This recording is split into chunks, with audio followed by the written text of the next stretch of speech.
रामू एक छोटे से गांव में रहता था। उसके घर में उसकी बीवी मीना, एक बूढ़ी माँ और 2 बच्चे रहते थे। रामू एक किसान था। उसके पास काफी जमीन थी, जिस पर वह मौसमी फल लगाकर उन्हें बाजार में बेचा करता था। रामू अपना काम बहुत अच्छे तरीके से करता था और इसके बदले में उसे कमाई भी बहुत अच्छी होती थी।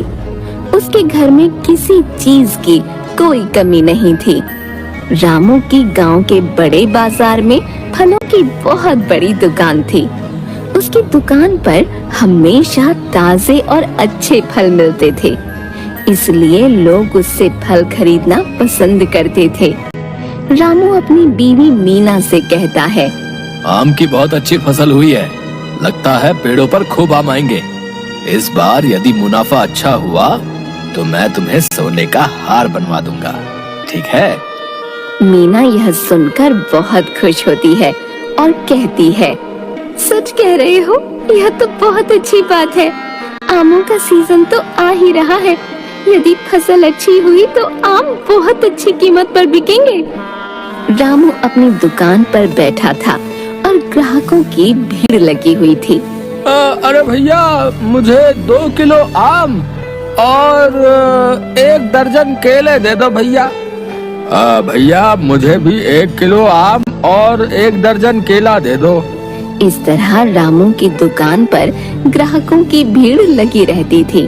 काफी अच्छे किस्म के ताजे फल बेचता था और बहुत ज्यादा मुनाफा भी नहीं रखता था, जिससे उसकी बिक्री काफी होती थी। रामू की दुकान के बगल में गोपाल की भी फल की दुकान थी। गोपाल रामू से कहता है, अरे वाह भाई रामू, तुम्हारी तो बहुत अच्छी बिक्री होती है। तुम्हारे फल भी तो सबसे अच्छी किस्म के होते हैं। बस भगवान की कृपा है और पिताजी की दी हुई जमीन। मैं तो पूरी कोशिश करता हूँ कि फल अच्छे और ताजा ही ग्राहकों के लिए ला सकूं, ताकि उन्हें किसी तरह की कोई शिकायत न हो। इस तरह रामू का जीवन बहुत शांति से बीत रहा था। एक दिन रामू कुछ अच्छे किस्म के फलों के बीज वगैरह लेने के लिए शहर जाता है। शहर में अपना काम निपटाने के बाद वह वहाँ की एक बहुत बड़ी फल की दुकान पर जाता है। दुकान पर रखे आम और अन्य फलों की कीमतें देखकर उसकी आंखें खुली की खुली रह जाती हैं। रामू मन ही मन सोचता है, अरे बाप रे बाप, इतने दाम! हम भी गांव में अच्छा फल बेचते हैं, परंतु शहर वालों ने तो हद ही कर रखी है। 3 गुना ज्यादा दाम पर फल बेच रहे हैं और लोग धड़ाधड़ फल खरीद भी रहे हैं। मुनाफा हो तो ऐसा। शहर से सामान वगैरह लेकर रामू अपने गांव वापस आ जाता है और अपने घर आकर अपनी बीवी को बताता है कि किस तरह शहर में 3 गुना दाम पर फल बिक रहे हैं। ये सब सुनकर उसकी बीवी मीना कहती है, अरे हमें शहर वालों से क्या लेना देना, उनके तो अलग ही रंग ढंग है। वहाँ कमाई भी तो लोगों की खूब है, तो ऐसे ही उड़ाएंगे ना, पर हम तो यही इसी में खुश हैं। मीना तो इस बात पर ज्यादा ध्यान नहीं देती, परंतु रामू के दिमाग में बार बार वही बात आती है कि कैसे शहर के लोग इतना मुनाफा कमा रहे हैं। एक दिन रामू अपने फलों की जांच करता हुआ अपनी जमीनों पर घूम रहा था। तभी पास के एक गांव का आदमी रामू के पास आता है और उससे पूछता है, अरे भाई, क्या ये बागान तुम्हारे हैं? रामू उसे नहीं पहचानता, पर वह उसकी बात का जवाब देता है, जी हाँ, ये सब बाग मेरे हैं और मैं फलों की खेती करता हूँ। फसल तैयार होने पर उसे बाजार में बेचने जाता हूँ। अब मेरे बागों में आम की पहली खेप आने वाली है।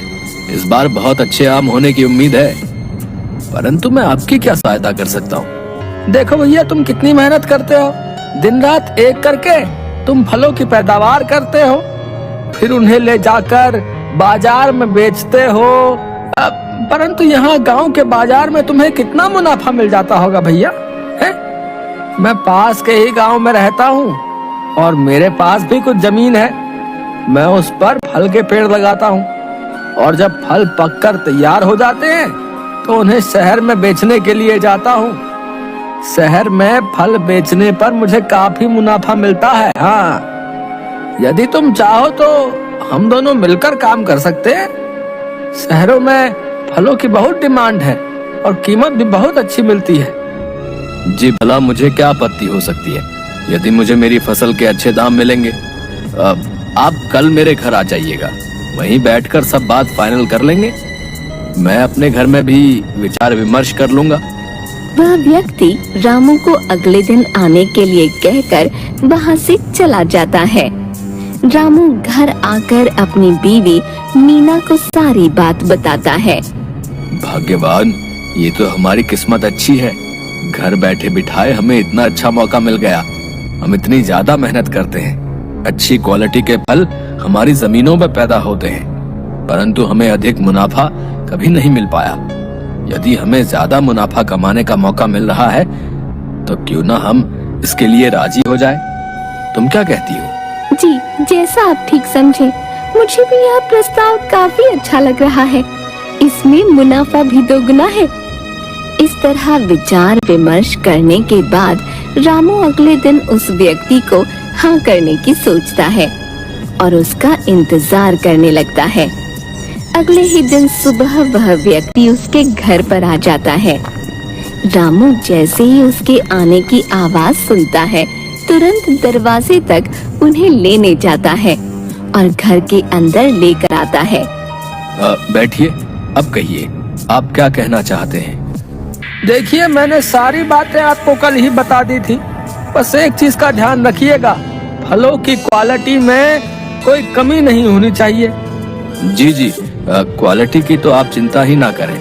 मेरी जमीन के फल पूरे गांव में तो क्या, आसपास के गांव में भी मशहूर है। मेरे बागों के जो फल हैं, वैसी क्वालिटी के फल आपको दूर दूर तक यहाँ नहीं मिलेंगे। हाँ, रामू उस व्यक्ति के साथ मिलकर शहर में फल बेचने का काम शुरू कर देता है। पहली बार ही फल बिकने पर उसे 3 गुना मुनाफा मिलता है। रामू खुशी से फूला नहीं समाता और अपनी बीवी से कहता है, अरे वाह, अब हुआ असली मुनाफा है। मेरे फल अच्छे दाम पर तो बिकते थे, परंतु मैंने ये नहीं सोचा था कि इतने पैसे भी मेरे हाथ में कभी एक साथ आएंगे। रामू इसी तरह अपने फलों को उस व्यक्ति के साथ मिलकर बेचता रहता है। रामू का सारा फल शहर में हाथों हाथ बिकने लगता है और वह भी अच्छी कीमत पर।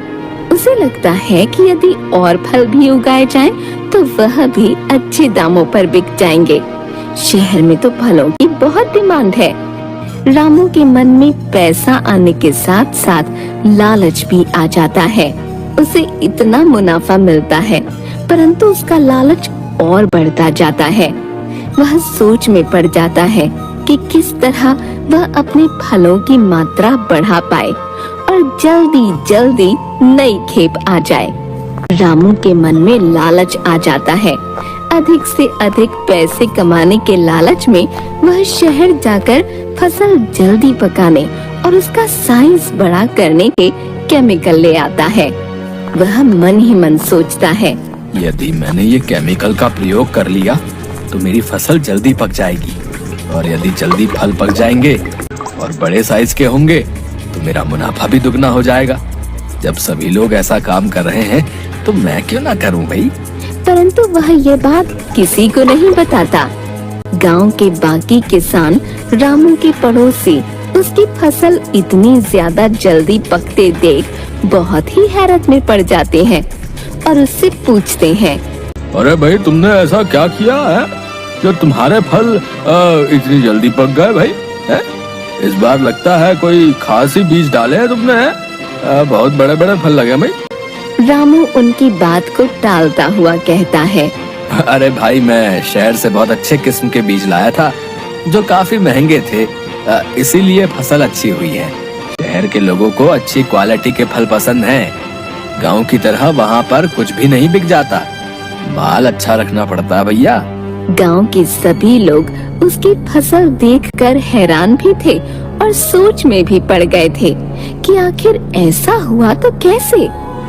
कुछ दिन बीत जाने के बाद रामू के बागों में फल पककर तैयार हो गए। नई फसल जाने के लिए तैयार थी। रामू का सारा फल शहर में बहुत अच्छी कीमत पर बिक गया और उसे काफी मुनाफा भी हुआ। इस बार रामू को पहले से 2 गुने पैसे मिले। रामू बहुत ही खुश था। 2-3 दिन बीत जाने के बाद वह व्यक्ति रामू के घर आता है और उससे कहता है, तुमने ये क्या किया है? तुम्हारा कारोबार अच्छा भला चल रहा था है? अपने फलों के साथ मैंने तुम्हारे फल जिस दुकान पर सप्लाई की है, सभी जगह से तुम्हारे फलों की शिकायत आई है। मैंने तुम्हें पहले ही समझाया था भैया कि फलों की क्वालिटी अच्छी होनी चाहिए, तभी उसके मनचाहे दाम मिलेंगे और डिमांड भी आएगी। परंतु तुमने लालच में आकर जल्दी फल पकाने के चक्कर में उन पर केमिकल का प्रयोग किया है, जिससे फल बड़े साइज के और जल्दी पक गए। तुमने लालच में आकर ऐसा कर तो लिया, परंतु तुमने सोचना चाहिए था कि इस बात का खुलासा तो हो ही जाएगा। सभी दुकानों से तुम्हारे यहाँ के फल वापस आ गए हैं। अब तुम्हें उन सभी फलों के कोई पैसे नहीं मिलेंगे। तुम्हें अच्छा भला मुनाफा मिल रहा था, परंतु लालच में आकर तुमने सारा काम खराब कर दिया भैया।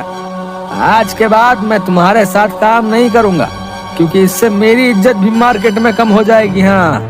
गांव में ये बात आग की तरह फैल जाती है कि रामू ने अपने फलों पर केमिकल का प्रयोग किया, जिससे वो फल जल्दी पक सकें। रामू मजबूर होकर वापस आए हुए फलों को गांव के बाजार में बेचने जाता है, परंतु बाजार के सभी व्यापारी उसे वहां फल बेचने से मना कर देते हैं। देखो रामू, हमें सारा सच पता है। तुमने केमिकल लगाकर फलों को जल्दी पकाने की कोशिश की, जिससे तुम्हारे फल क्वालिटी टेस्ट में फेल होगा भैया। अब तुम खराब फलों को यहाँ बेचने आए हो, हम तुम्हें ऐसा नहीं करने देंगे। हाँ। रामू वहाँ से भी भगा दिया जाता है। अब वह न इधर का रह जाता है न उधर का। उसका हश्र ऐसा हो जाता है जैसे कि धोबी का कुत्ता, न घर का न घाट का। उसे बहुत पछतावा होता है।